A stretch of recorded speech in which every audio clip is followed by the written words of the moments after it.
Oh, hello there. Good evening. I'm TJ Snupkowski, and welcome to this edition of Fake Histories of Shady New England Towns. Tonight, we will be stepping back in time to look at how a small settlement of hobos and adrenaline junkies on the river of swift-moving water became Willimantic, Connecticut, the so-called city that we love to hate and hate to love. While it is not widely known, it all started May 15, 1607. It was a Friday. Sir William O'Malley, an Irishman from France, was sailing a ship through the rivers of what is now eastern Connecticut.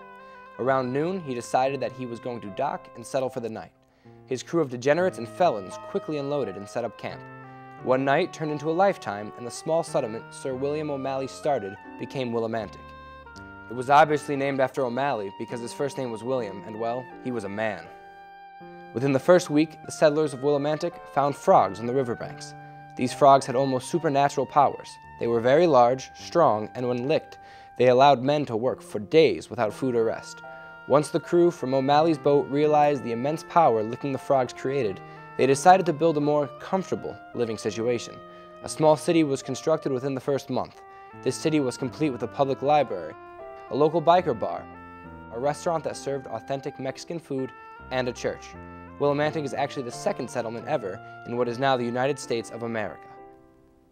After the city had been built, a few of the artsy-fartsy sailors became craftsmen and artisans.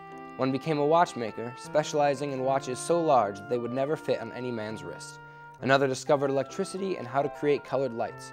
He then placed completely irrelevant light sculptures all over town.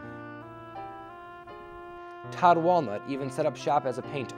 His most famous work, on the corner of what is now Main and Walnut Street, was a trippy, large mural that forecast future of this shady New England town.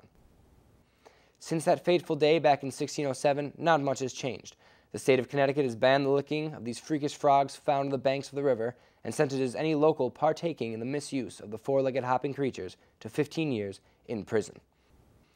That's all for this week's Fake Stories of Shady New England Towns. Tune in next week for our in-depth look at the history of Satan's Kingdom, Vermont. I'm TJ Snupkowski, and have a good night.